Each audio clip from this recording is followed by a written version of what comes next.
Seja bem-vindo a mais um Conversa Significativa, o nosso bate-papo que costuma acontecer na última sexta-feira de cada mês, sempre às 16 horas, que esse mês furamos tudo, né? Tivemos uma edição especial ali que aconteceu à noite, a gente tinha um convidado que estava lá na Austrália, então a gente acabou fazendo uma quarta noite.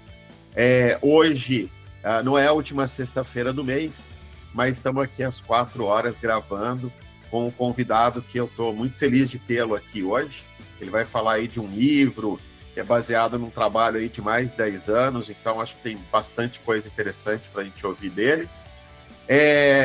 Antes da gente começar, antes de eu chamar esse nosso convidado, eu queria agradecer e falar rapidinho de dois apoios que nós temos no Conversa Significativa. Um desses apoios é do Software Zen. Para quem não conhece, acessa lá softwarezen.me. É uma plataforma, eu acho que é mais que uma plataforma de ensino, né?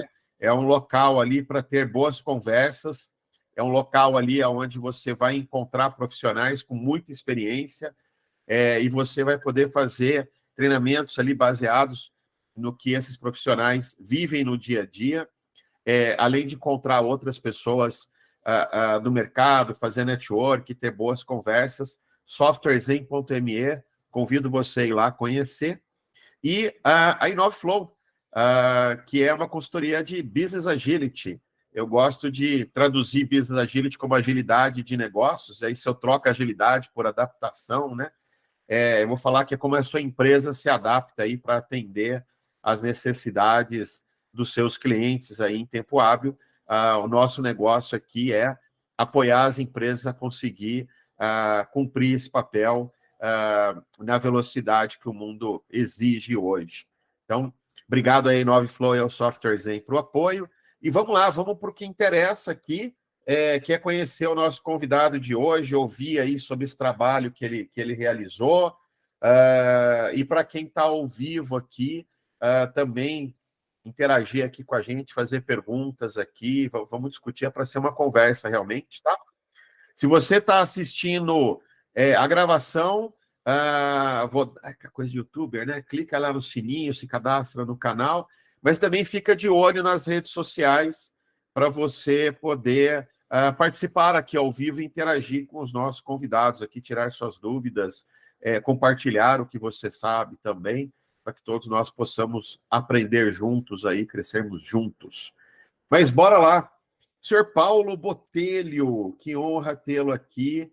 Obrigado. Eu estou sempre colocando o Paulo nos enroscos, assim, ele está sempre topando. Então, obrigado, Paulo, por mais essa oportunidade de estar trocando conhecimento contigo, tá conversando contigo aqui. Queria que você falasse um pouquinho aí quem que é o Paulo, da onde veio, do que se alimenta, né, onde habita, aquelas coisas todas, assim, antes de a gente falar desse trabalho que você fez, que eu estou muito curioso aqui para falar um pouquinho desse livro aqui. Pô, muito obrigado, Leandro. Você é sempre muito generoso. A gente já se conhece há algum tempo e você sempre muito bacana.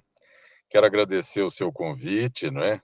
E também agradecer a toda a audiência, porque afinal de contas, uma sexta-feira, vocês me prestigiarem estando aqui é um presente. Então, muito obrigado a todos que estão aqui. Bom, quem que é o Paulo, né? Paulo é um rapaz que nasceu no interior de São Paulo, tá certo? Que gostava muito de matemática e que se enveredou pelas exatas, fez engenharia. Eu estudei em Campinas, na Unicamp, fiz engenharia mecânica. E na época em que eu fiz engenharia, vocês podem imaginar, faz muitos anos, as facilidades do conhecimento, né, elas não estavam no celular, era uma coisa super difícil. O conhecimento estava na academia, estava nos livros, nas bibliotecas. Na época em que a biblioteca tinha até uma bibliotecária, né? Que quando você pedia um tema, ela que escolhia o livro, você não, nem entrava dentro da biblioteca. Bom, eu gostava muito de tecnologia, de inovação, né? E sabia que as multinacionais é que ofereciam esse grande diferencial no século XX, tá certo? Então, eu procurei meus estágios em multinacionais, porque eu sabia que lá eu ia conseguir continuar na linha de tecnologia e de inovação.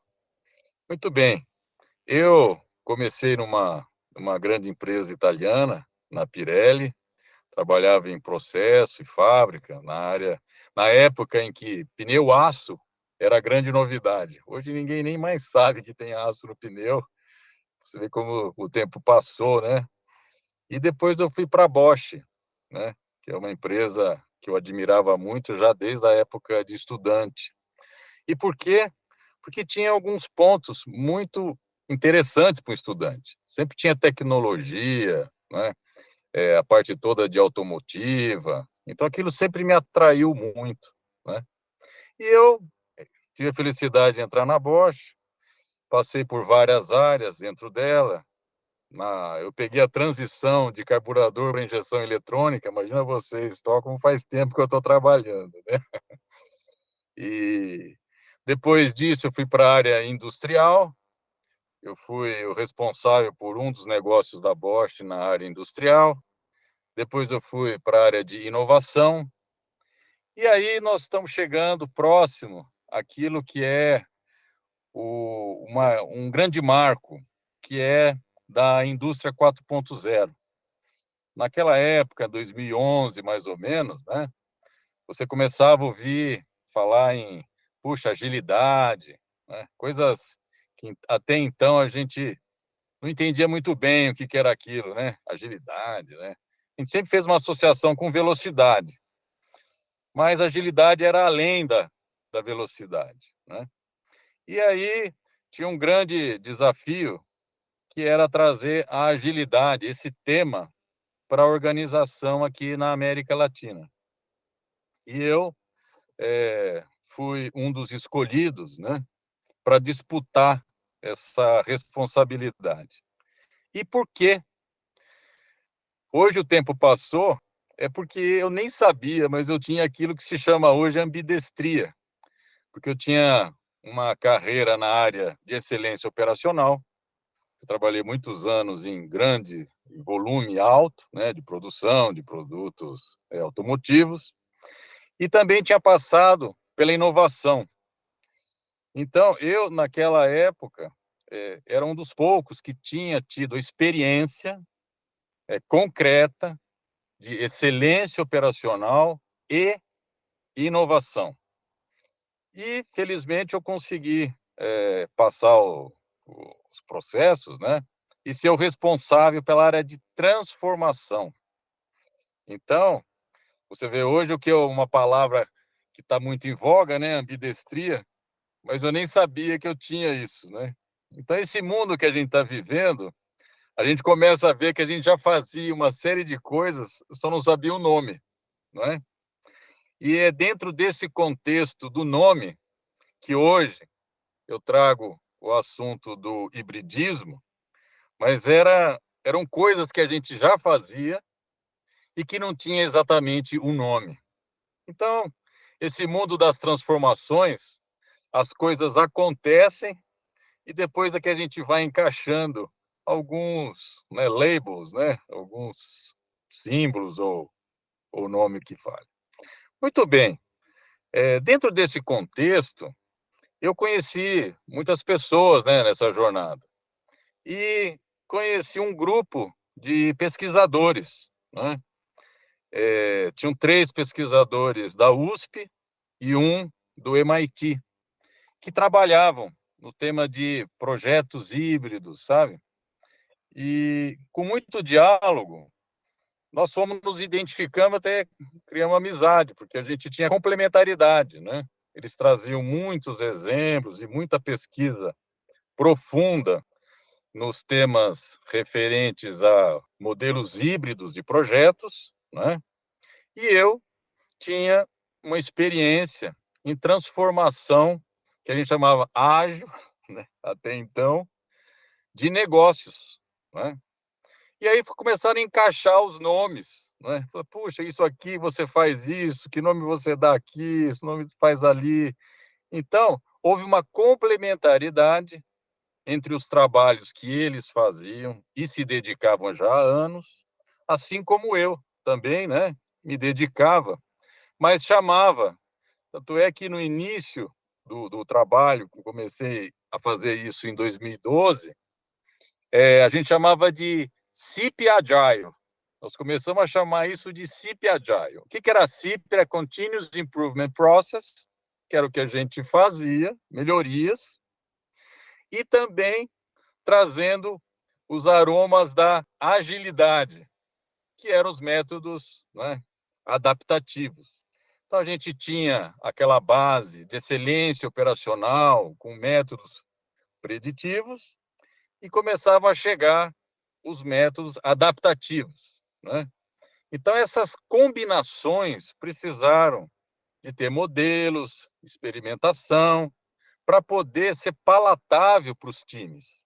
Porque se a gente volta no tempo, em 2012, falar em, sabe, um volume maior de coisas imprevisíveis, né? Projetos que tinham ciclo curto, a gente vinha do mundo de ciclos mais longos, né? Então, tinha muitas coisas que precisavam mudar. Então, foi essa combinação, né, de uma experiência e, claro, né, também muito estudo meu dentro de uma organização, de uma multinacional, e esses meus colegas que vinham, maioria deles da academia, né, trazendo seus estudos, não só aplicados nas aulas, mas também em consultorias deles, né? Então nós vimos que havia uma grande complementaridade entre o trabalho que eles já vinham desenvolvendo há anos e também os que eu fazia e faço até hoje na Bosch. Então foi dessa combinação que motivou a fazer esse projeto conjunto, que é o livro sobre o hibridismo, que é uma grande abordagem para poder ter um alinhamento de uma série de iniciativas que existem, né? E combinação de soft skill, hard skill, excelência operacional, né?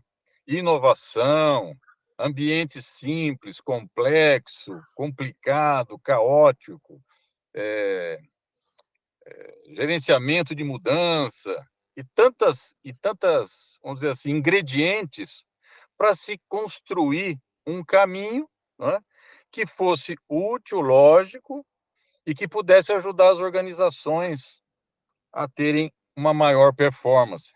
Entendeu, Leandro? Muito E, bom. e quem me ouve. Paulo, deixa eu ver Esse é o aqui, então. contexto. Legal. Deixa eu te fazer algumas perguntas aqui, ó. Aí, de novo, quem quiser Pois, perguntar para o claro. Paulo, levanta a mão aí, a gente vai trocando aqui, tá?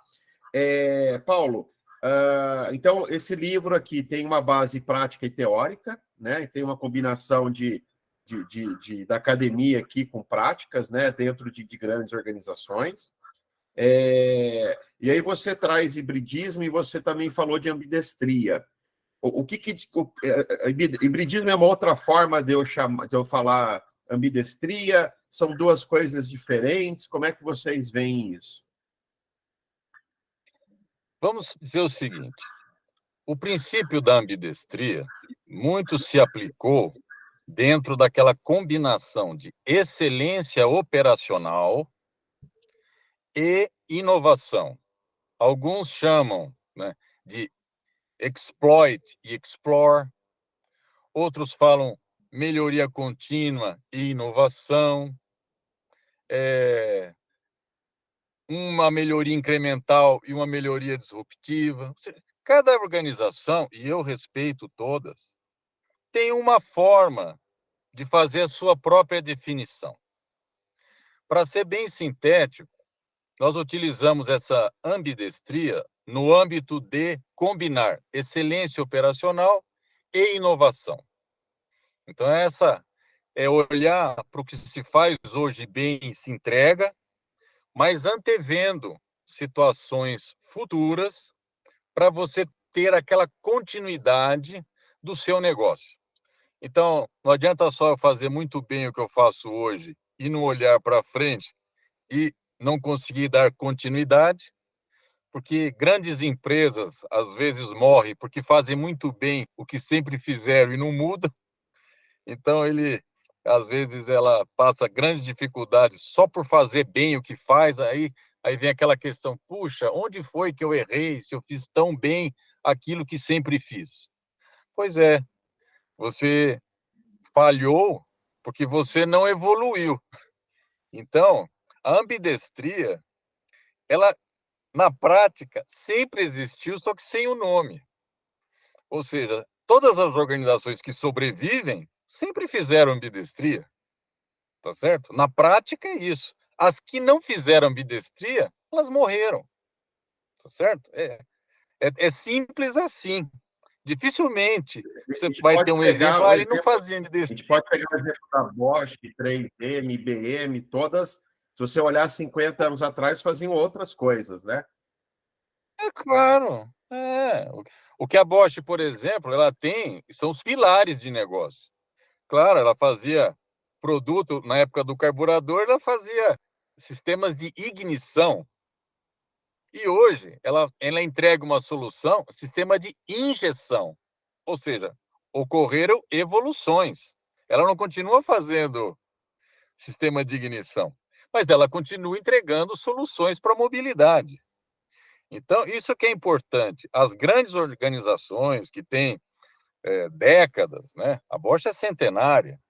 Então, falar assim, puxa, a Bosch agora, ou a empresa A, B, C, agora ela está usando a ambidestria. Não, ela sempre usou. É que a gente não falava as palavras, você está entendendo? E as que não fizeram ambidestria sucumbiram. Existem os exemplos clássicos, né? Empresas que fizeram muito bem o que sempre fizeram, não fizeram ambidestria, não colocaram seus produtos inovadores no mercado e sucumbiram. Então, eu gosto sempre de fazer esta provocação saudável, porque elas sempre fizeram. É que agora a gente fala sobre o fenômeno, não é? Mas as que sobrevivem fizeram. Você mesmo, eu mesmo, a gente vive fazendo ambidestria. Você Uhum. está fazendo bem uma coisa, mas, puxa, já estou pensando aqui em melhorar aquilo. Ah, eu tenho um tipo de atividade, mas agora eu também vou fazer outra. Você está sempre fazendo alguma coisa, né? Procurando melhorar. Às vezes você fala, não, vou fazer um período longo, né? Eu não vou fazer ciclo curto aqui, eu vou continuar. Mas às vezes você pode falar assim, puxa, eu tenho um hobby, eu faço um tipo de atividade, mas eu estou pensando em fazer outra, e aí vou mudando, às vezes não, mas é a vida da gente, a gente vai Uhum, uhum. acomodando, né, as coisas. Mas o tema, é, só para colocar o que é a ambidestria dentro desse recorte, porque cada um vê de um jeito. E o hibridismo é um ponto acima na medida em que ele combina não só as metodologias de realização de projetos, mas ele traz também no bojo, né, uma mudança de inserir os elementos de soft skill e, principalmente, uma inversão de certas perspectivas, do tipo, existia um trabalho onde as pessoas tinham o seu negócio e ia pegar uma ferramenta e fazer a ferramenta ser aplicada ao seu negócio. O que a gente traz no hibridismo é o negócio é o centro e as ferramentas é que tem que atender o negócio. Então, Uhum. assim como a gente fala hoje, não, o cliente está no centro, o colaborador está no centro, na área de gestão, nós temos que colocar o negócio no centro do foco. E as ferramentas atenderem o seu negócio. E não o seu negócio atender as ferramentas, tá Uhum, certo? uhum, Porque uhum. às vezes você vai num lugar A ou B, você fala, não, para isso tem que usar essa ferramenta no seu negócio. Então eu tenho que submeter o meu negócio a uma ferramenta. Não. No hibridismo, você submete as ferramentas ao seu negócio. Então essa é a grande, vamos chamar assim, sacada dessa diferença. E Entende? aí, dependendo Esse do é o. problema que eu tenho, eu vou buscar uma ferramenta ou outra, né? É isso daí. Deixa eu Exatamente. mostrar o livro aqui. Se me permite compartilhar o livro aqui, Claro, claro, deixa eu claro. abrir o livro aqui, ó, uma versão digital do Kindle aqui do livro. Comprei lá na Amazon lá. Não estou ganhando nada da Amazon para Muito fazer propaganda. obrigado. Muito obrigado. Ajudar o Paulo aí, umas moedinhas a mais para o Paulo aí. E aí tem um livro aqui, ó, para quem tiver interessado, o hibridismo, a evolução de gestão, né? E a agilidade nos negócios, de negócios aqui. Deixa eu vir aqui pro sumário aqui, ó, passar um pouquinho. Então, tem aqui, ó, cenário atual. Então, vocês veem aqui o cenário atual da gestão, né? A nova era dos negócios digitais, agilidade ao hibridismo como abordagem de gestão, os princípios do hibridismo. Então, tem todo aqui exemplos, né? Vocês trazem exemplos aqui, vocês trazem aqui toda uma série de corpo de conhecimento aqui para falar sobre essa forma. É uma forma de pensar, né? Eu diria que isso aqui é mais cultural do que qualquer outra coisa, né, Paulo? Olha, tem de tudo um pouco, e o bom que está colocado aqui não é só o exemplo, porque tem o exemplo da Bosch. Se esse exemplo da Bosch for bom para você, utilize o que fizer sentido. Mas a ideia do livro é ter um modelo, a construção de modelo adequado ao seu negócio. Então, no livro tem uma sequência que vai te ajudar a fazer o modelo adequado para o seu negócio e não invertido, entendeu?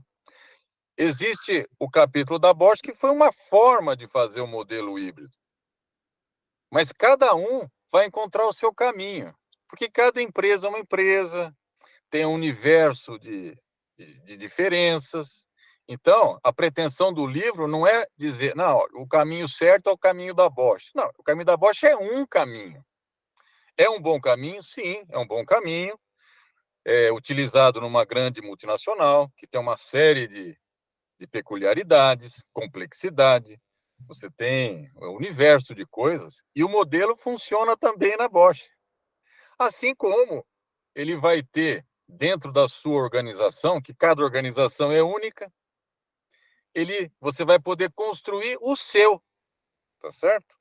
Então, o bacana da abordagem do livro é te dar liberdade de escolha.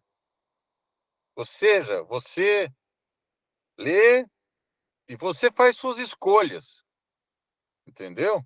Porque existe identidade, propósito e pertencimento. Isso vai ser tão melhor quanto mais ele pertencer a você, aquilo que faz sentido para você, para a sua organização, para os seus times. Eu trago uma série de ingredientes quando eu ponho o caso da Bosch. Aí você pode ler e falar assim, puxa, isso aqui ou é demais, ou é de menos para mim. Ou grande parte me atende, grande parte não me atende. Então, não existe juízo de valor quando você está dentro do hibridismo.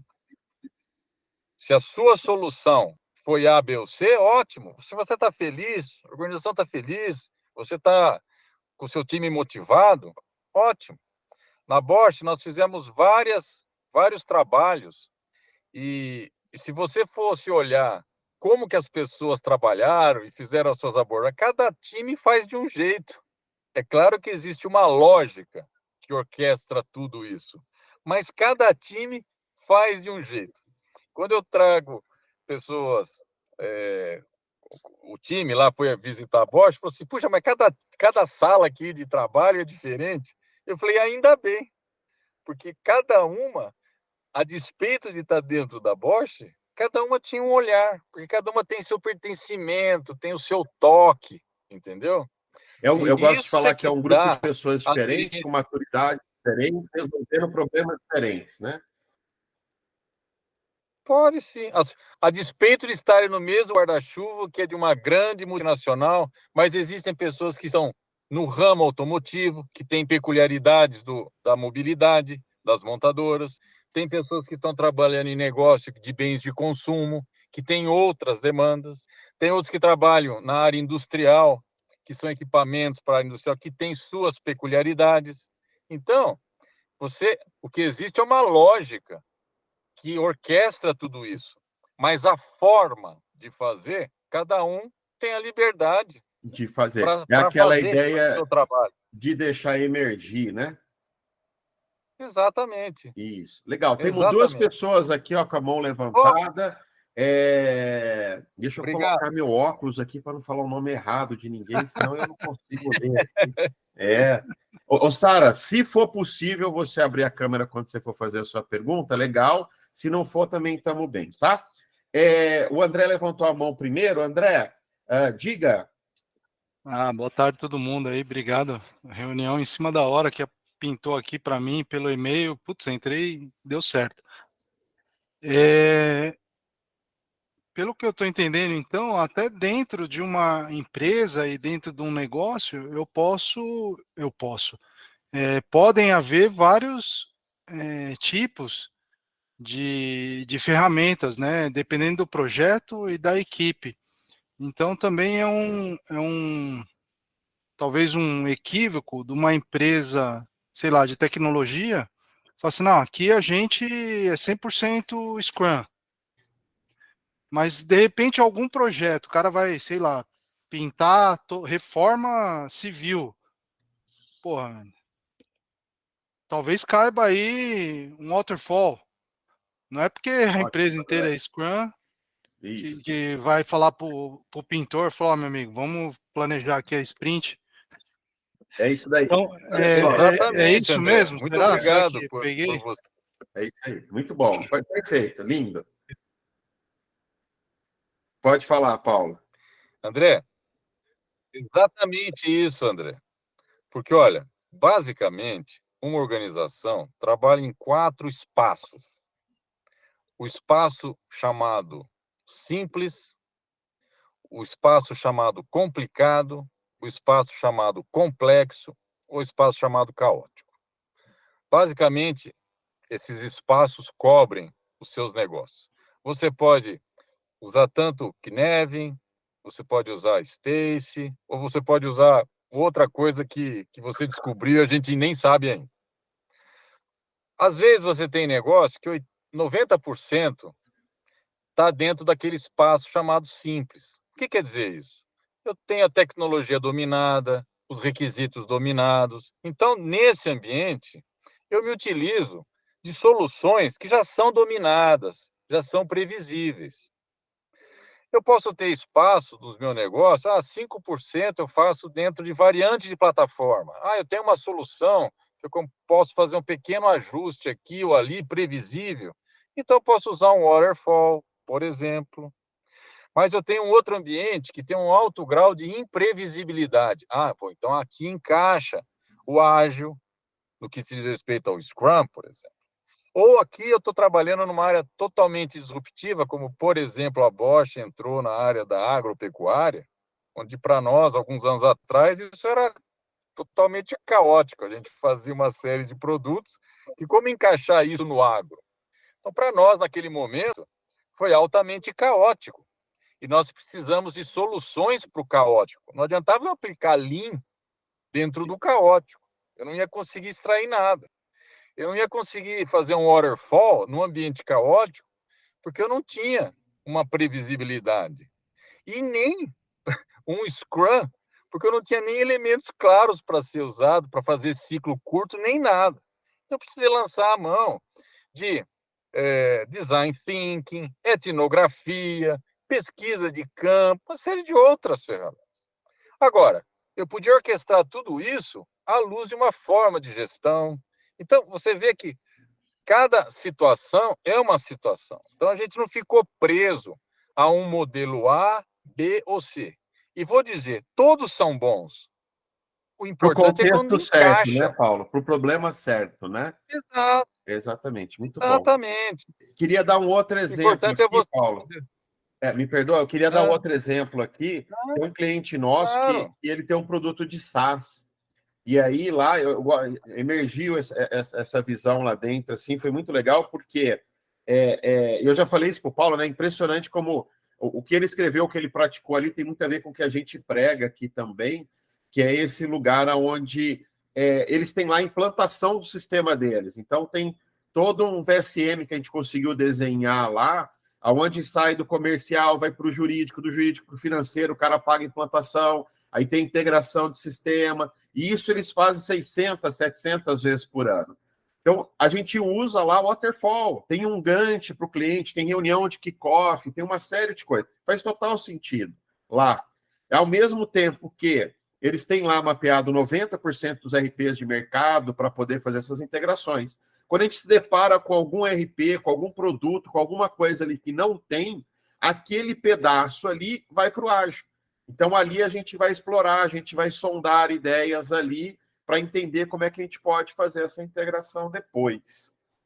Eu queria passar a palavra. Respondemos, André, que eu queria abrir espaço aqui para a Sara, para ela top trazer demais. Respondeu com exemplos ainda, então, putz.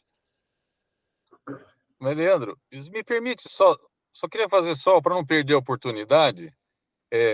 Por exemplo, André, nós temos projetos, vamos lembrar de uma furadeira. Existem furadeiras que o corpo dela pode quebrar em dois.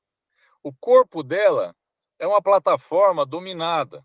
Então, eu posso aplicar um waterfall. E o mandril é uma outra interface com outras demandas. Então, eu posso combinar no mesmo projeto, gente, uma furadeira, parte dele com o waterfall e parte dele com o Scrum. Então, você vê, a gente até num produto que é conhecido, você pode aplicar soluções combinadas, não é? Então, você vê como é rico. E assim como você pode quebrar, se fizer sentido, né? Porque não adianta eu aplicar o Scrum numa plataforma da carcaça se já é dominada. Para que eu vou fazer isso? Assim como eu vou aplicar o Waterfall num mandril que eu ainda estou descobrindo uma série de detalhes do projeto. Então, só para fechar, dando mais esse exemplo, né? Que é de algo tangível. Puxa, uma furadeira, né? Coisas aparentemente simples, como você pode também aplicar isso com grandes ganhos, entendeu? Então, só com isso, vamos para a próxima. Obrigado. Legal. Sara, obrigado, viu, André, pela pergunta. Sara, conte-nos. Oi, gente, boa tarde, obrigada pelo espaço, antes de mais nada. Veja, eu vou contextualizar para fazer minha pergunta. Eu sou também pesquisadora. Eu falo também porque a gente hoje não é só uma coisa, a gente está em constante mudança e faz várias coisas ao mesmo tempo. Você falou sobre transformação, sobre um modelo que dá para ser adaptado a diferentes contextos, a gestão preocupada com o olhar de negócio.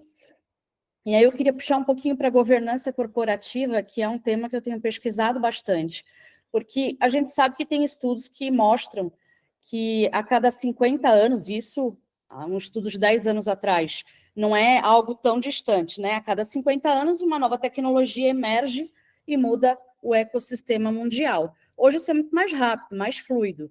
Então, hoje é Kanban, é Scrum, é Design Thinking, e amanhã já vai ser qualquer outra nomenclatura. Como a gente integra isso num contexto e faz sentido para o nosso cliente é que é o diferencial. Mas a minha pergunta é, hoje a gente está num contexto de governança corporativa vindo à tona, e as pessoas têm confundido muito essa questão de primeiro o E, o S e depois o G, quando na verdade a gente deveria tratar a governança primeiro. E aí eu queria saber de ti, como é que você enxerga que isso se adapta ou se ele é capaz de se integrar esse modelo na governança corporativa para que a transformação seja pela governança e não pelas ferramentas que vão emergir do mercado constantemente. E disso, como é que a gente criaria soluções ou se integraria com o ecossistema para ir pensar no E e no S? Eu não sei se tu conseguiu captar, a pergunta é bem longa, mas é isso. Muito obrigado. Muito obrigado. Dá uma conversa significativa aqui, ó. Já dá um debate inteiro só em cima dessa pergunta aí. Muito boa. Muito obrigado. E eu acho que quanto mais a pergunta vier com essas complexidades, né, inaugurando um novo olhar, são muito gostosas, porque eu também vou aprender ao longo da minha resposta para você, viu? Eu não tenho ela pronta. O que na minha perspectiva, é importante ter, por exemplo, o ESG que você comentou, né, como um pano de fundo da própria visão da organização, né? Então, não é que é por meio, é um olhar que vou trazer, que é, ao fazer ESG, eu vou fazer o restante. Eu vou fazer a minha visão, que no caso da Bosch é tecnologia para a vida, eu vou fazer isso de forma consequente. E vou te dar um bom exemplo disso. Nós somos muito fortes no carbono neutro. A Bosch é a primeira organização industrial do mundo que é carbono neutro desde 2020. A gente ouve hoje grandes empresas dando um espaço de algumas décadas para serem carbono 20, e a Bosch é carbono neutro desde 2020. E isso é um projeto que foi o nosso moonshot, que é a nossa ida para a Lua, que começou em 2012, e nós conseguimos chegar em 2020. E por que nós fizemos isso? Porque nós somos uma organização Invented for Life, tecnologia para a vida.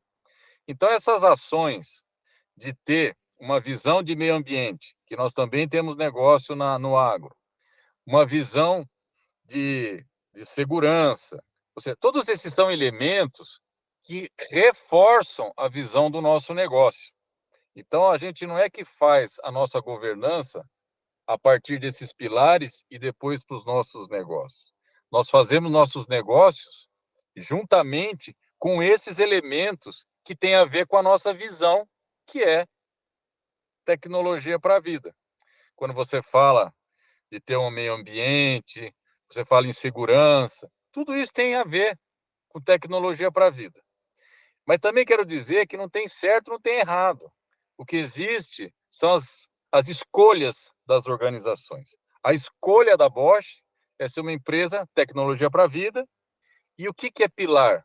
É o ESG, é ter cada vez mais AIoT e uma série de elementos que são suportes para a nossa entrega de valor e para que nós continuemos a ter relevância no mercado. Então, não tem certo, não tem errado. Você pode olhar pela perspectiva do ESG e aí ver negócio, ou nós vermos negócio suportados pelo ESG. Então, é mais uma forma de ver híbrida, né? Como é que eu quero lidar com isso? O importante é fazer, né? O importante é fazer. Agora, como você combina, aí é da peculiaridade da cultura da organização, como é que ela quer engajar os seus colaboradores à luz dessas perspectivas, como é que ela vai trabalhar a comunicação dela, dos produtos e soluções, trazendo esses elementos dentro do repertório da comunicação dela, como é que ela traz as pessoas, na medida em que alguém faz um projeto A, como é que ela enxerga que está vinculada com ESG, como é que ela enxerga que está vinculada com tecnologia para a vida, ou seja, cada uma tem uma estratégia, né? Então, tudo pode, depende de como a cultura da organização desejar conduzir. O importante é fazer. Obrigada pelo Legal. espaço.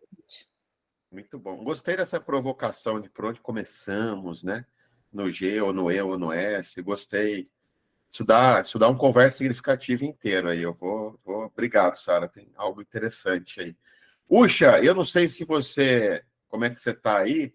Antes da gente começar a gravar aqui, você estava conversando comigo. Não sei se você consegue aí abrir Não, vambora. Pode continuar. Você estava falando para mim aí dessa coisa de... Eu tenho uma reunião em 4 minutos. Eu não vou conseguir ficar aqui muito mais tempo, não. Mas parabéns aí para o Paulo. Excelente tema, bom rever amigos. A Sara, o Gildo, mais pessoas que eu conheço aí na sala. Legal. Uxa, enquanto você está aqui, enquanto você não foge, você trouxe aquela ideia de que antes as empresas estavam fazendo inovação fora, depois elas trouxeram para dentro, essas mudanças de momento, né? Eu estava falando aí rapidamente sobre alguns movimentos que eu tenho observado no mercado, primeiro um movimento de spin-off, né? Então, putz, não temos condições de fazer inovação dentro do nosso contexto, cara, estamos tomados com dia a dia, então vamos fazer fora. E cria lá spin-off, move a inovação para uma outra entidade jurídica, com uma outra estrutura, muito mais aberto à inovação, aberto a pensar diferente, sem aquele drive da operação, do dia a dia. E, de repente, as empresas olham e falam, pô, mas peraí, o que esses caras estão fazendo ali, né? Cadê nossa estratégia é essa? Por que eles estão olhando para outras coisas? Então, de repente, a gente começa a ver um movimento assim de acabar com as spin-offs e trazer para dentro, né? E aí, cada vez mais, a necessidade de quem está lá dentro, tocando a operação, ter que pensar não só na operação, né? Não só em apertar o parafuso, mas como fazer isso de forma diferente e melhor, né? Legal. Ô, Paulo, eu queria pegar... Puxa, obrigado, viu? Se você puder precisar correr lá para a sua reunião, eu queria trazer esse olhar que você trouxe e até falar, Paulo, assim, as empresas criam aquelas áreas de inovação, isso às vezes fica meio desconectado com o resto da empresa ali. Queria que você explorasse um pouco isso que o Ucha comentou, esse meu comentário aqui, em relação ao hibridismo. Seria uma forma de eu tentar resolver isso, assim? Seria uma forma de eu tentar fazer esse encaixe? E, de novo, né, eu acho que você trouxe muita ideia de que não é uma bala de prata, não existe bala de prata, você precisa deixar emergir, então isso também precisa de um tempo para acontecer. Esse teu trabalho aqui é um trabalho de 10 anos, né? 10 anos para colocar a Bosch nesse lugar, assim. Então, você viu esse movimento que o Ucha falou dentro da Bosch em outras empresas, essa coisa de ter uma área, como é que você fez essa jornada para chegar ali, né? Eu acho que precisa decompor um pouco essas coisas, sabe? Então, eu penso que a gente deve voltar naqueles 4 momentos que eu falei do simples, complicado, complexo e caótico, e ver em cada espaço que nós estamos falando o que as pessoas podem fazer em cada um desses espaços.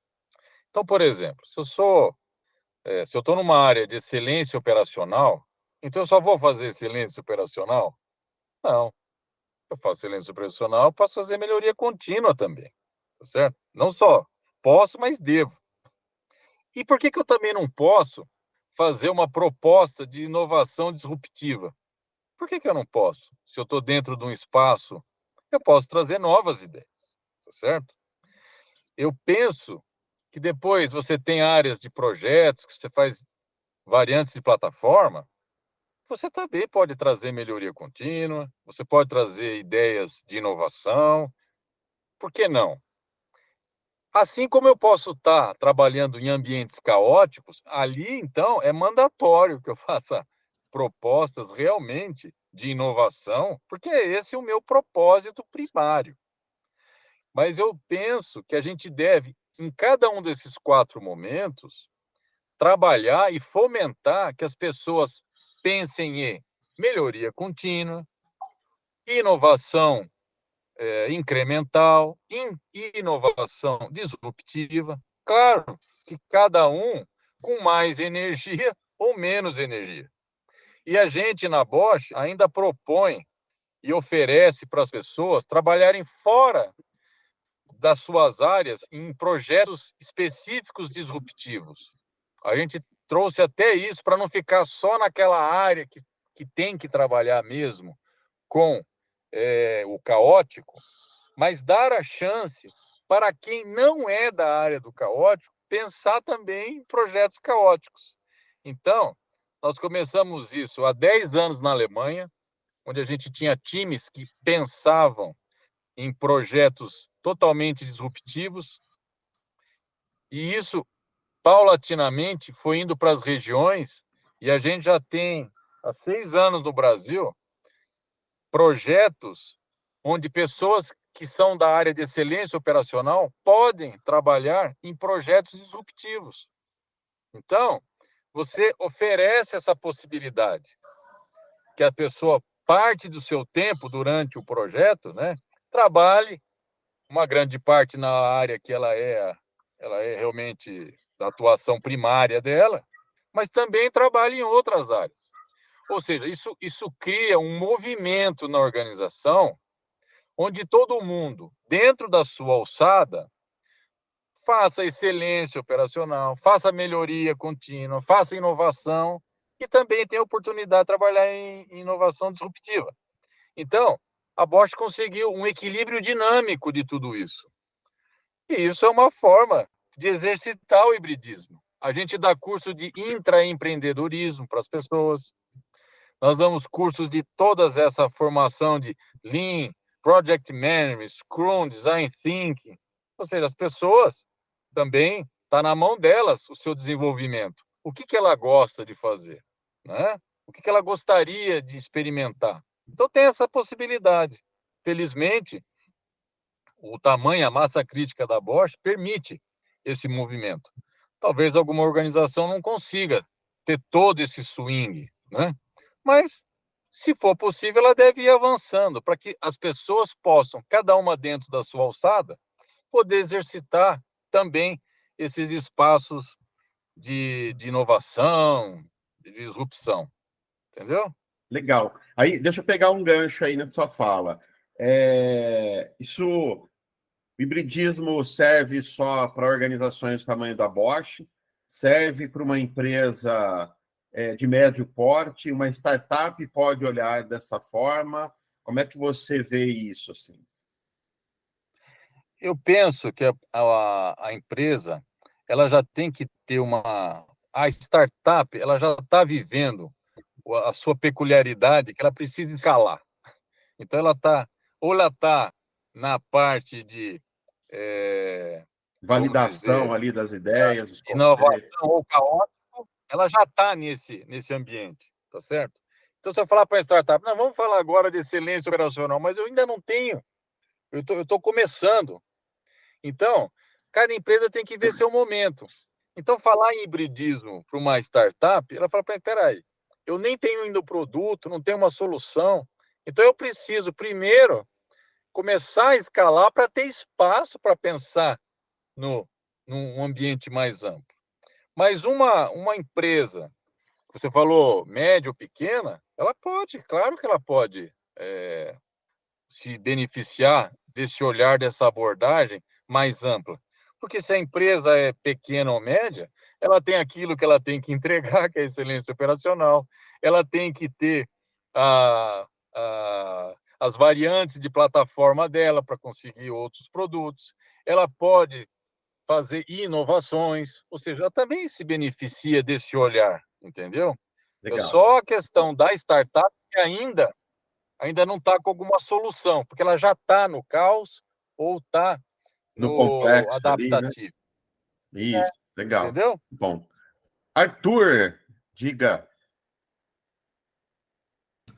Boa tarde, Paulo. Legal a sua explicação. Eu tive uma vivência muito parecida com a sua. Eu venho também da área automotiva. Trabalhei muitos anos na General Motors, no desenvolvimento de fornecedores.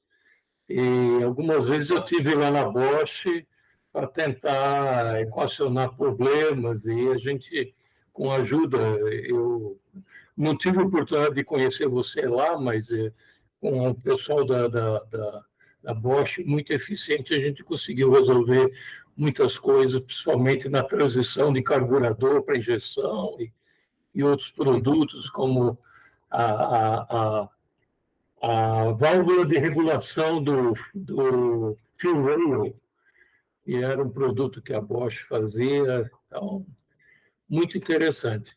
Eu ouvindo a sua apresentação, me ocorreu uma pergunta que eu gostaria de colocar aí para você. Hoje vivemos um processo colaborativo muito intenso, né? Eu acho que ninguém consegue fazer sozinho, vencer todas as barreiras. Então, isso é um processo colaborativo e cada vez mais a gente precisa incentivar. Especificamente no caso da Bosch, como é que a Bosch, que desenvolveu toda uma cultura, todo um know-how de como lidar com a inovação, com o caos, com os processos disruptivos.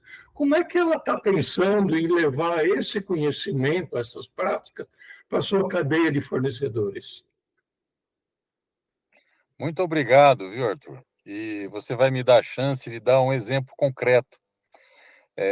Quando, em 2013, nós começamos esse movimento, existia até um slogan que a gente utilizava, Sip and Gas, que era melhoria contínua and gas, que dava uma ideia de movimento, energia, onde gas era growth, agility e os sustainable results. O que queria dizer isso? A gente tinha que trabalhar pensando em crescimento, agilidade, resultados, suportado por liderança e colaboração, que é o ponto que você trouxe aqui.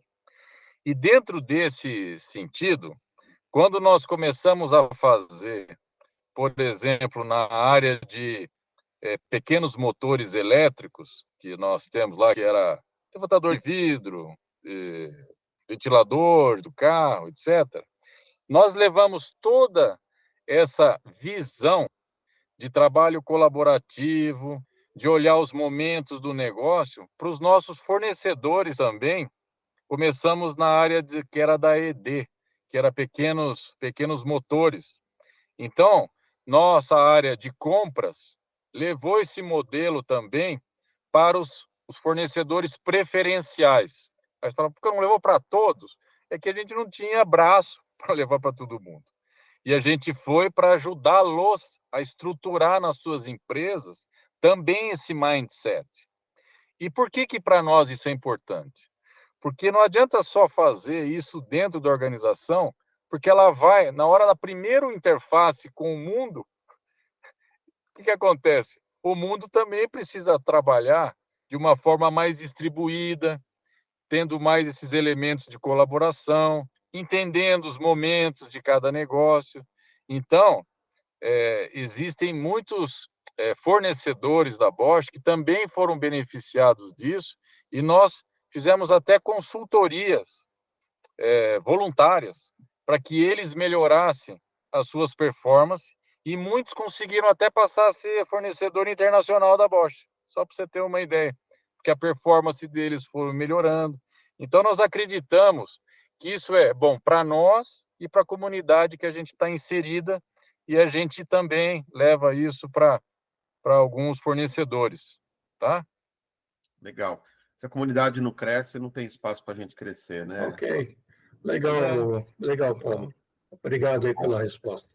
Olha só, Paulo, a gente já conversou disso, né? Você olha muito para a matriz Stacy, eu olho muito para o Kinev, são primos, vamos colocar assim, ambos Claro. tentam resolver ali mais ou menos o mesmo problema. Aí tem uma coisa de gosto, tem todo um olhar de por que você está olhando, mas a gente pode dizer que os dois ali estão mais ou menos na mesma linha. E aí a gente bolou uma coisa aqui que eu vou compartilhar em primeira... Amanhã eu vou fazer uma palestra sobre Kinevin e eu ia mostrar isso lá. E aí eu falei assim, eu vou mostrar aqui. Então, a primeira mão aqui, eu queria compartilhar aqui com vocês esse link aqui. Aí dá para pegar aí, tanto digitar, está carregando aqui o compartilhamento, já vai aparecer para vocês aí. Dá para vocês tanto pegar a câmera do celular aí e escanear o QR Code e abrir a página, ou desenhar ali, ou acessar ali noveflow.com/Kinevin. O que é isso? Isso daí é uma lista que a gente bolou, porque as pessoas têm essa coisa, Paulo, assim, de, mas o que é claro? O que é simples, né? O que é complicado? O que é complexo? Que método eu posso usar aqui ou ali? Que métricas eu tenho que usar quando eu estou aqui ou ali? Então, a gente bolou isso aqui. Você faz um cadastro lá, é gratuito, e você vai receber uma sequência de 5, 6 e-mails que eu explico um pouquinho lá do Kinevin, o que é o claro para o Kinevin, que é o simples que o Paulo estava falando, né? O que é o complicado, o que é o complexo, sugestão de métodos para usar ali, de métricas para usar ali. Então, Para quem tiver interesse aí, se quiser, é só escanear este QR Code ou acessar essa URL. Eu vou deixar aqui no chat também. E depois, para quem estiver vendo a gravação, está lá nos comentários do vídeo. Eu vou deixar também esse link. E eu queria mostrar para vocês, aqui também o livro do Paulo. O livro do Paulo aqui na Amazon está disponível para venda lá. Tem aí físico, né, Paulo? E tem aí Obrigado, Ricardo. O Ricardo já colocou o link no chat aí. Tem o livro físico e tem o livro aí para o Kindle. Aí eu comprei o Kindle, estava mostrando para vocês o Kindle aqui. Então tem o livro para leitura aí, para poder falar um pouquinho disso. Paulo, os autores aí, só para a gente fazer jus a todo mundo aqui, quem são os autores aqui? Olha, nosso time, nós somos em 5. O primeiro eu vou trazer o Edivandro Conforto, que é o do time que pesquisou lá no MIT, fez seu pós-doutorado no MIT, também tem muita experiência aqui no mercado, não só brasileiro como internacional, com consultorias. Nós temos o Daniel Cataldo, que é um livre-docente da USP. Nós temos o Michael, que é um doutor da USP. E temos também a Carolina, que é uma mestranda da USP. E tem o Paulo, que é aqui, que está com vocês aqui, que sou da área da indústria. Então, esse é o time que trabalhou nesse projeto e que agora está aí compartilhado, né, com também entusiastas do tema da gestão de negócios e gestão de projetos. Legal, muito bom. Deixa eu colocar rapidinho aqui. Está aí o livro, se vocês acham na Amazon, deve ter em outros... Atlas também tem. No Atlas também. E aí, quem quiser aprender um pouquinho aí sobre Kinevin, é gratuito, é só entrar lá, se cadastrar. Vem uma sequência de e-mails aí ao longo de 2 semanas, textinhos aí para trazer uma introdução a respeito disso, um complemento aí para o livro do Paulo aí para essa discussão toda. Eu coloquei aqui no chat, gente, um post que eu acabei de fazer no LinkedIn a respeito aqui do Conversas Significativas. Então, eu acho que uma das coisas mais importantes na carreira aí é ter um bom network, né? Então, se vocês quiserem entrar lá, marcar lá, eu fui, comentar o que achou, e depois a gente pode se conectar também lá no LinkedIn através desse post, a gente vê quem marcou lá, pessoas que estão interessadas nesse assunto e tudo mais, e aí a gente pode fazer trocas ali com essas pessoas, podemos bater papo, então está no chat. De novo, quem estiver vendo a gravação, coloco lá nos comentários esse link também. Paulo, estamos aqui há 1 hora batendo papo aqui. Queria, de novo, te agradecer demais pelo seu tempo. Eu sei que a vida é corrida, não é fácil. Você está aqui no meio da tarde. Muito obrigado. Queria que você deixasse aí uma mensagem para todo mundo aí que está vivendo essa dor desse mundo dinâmico e que a gente precisa cada vez mais pensar em fazer bem feito aquilo que a gente já faz, né? Fazer cada vez melhor o que a gente já faz, mas também inovar numa velocidade mais rápida, porque tudo, né? Se pensar 2019 era um mundo, 2020 e 2021 era outro, o ano passado, esse ano já desenhou outra coisa, né? Com o chat GPT, inteligência artificial, já estão falando que aqui 2, 3 anos já é outra coisa de novo. Então, queria que você deixasse uma palavra aí para a gente aí, dos caminhos, o que você está vendo, como é que o hibridismo pode ajudar nisso tudo. Eu penso que, sem puxar a sardinha para o meu lado, muito além do que falar do hibridismo e estudar o hibridismo, tenha o seu mindset do lifelong learning. Se for do hibridismo, será um prazer e um privilégio, se você se debruçar o tema. Mas se forem outros temas, O importante é sempre ter no seu radar o lifelong learning, porque para mim a agilidade é sempre a resposta aos novos desafios.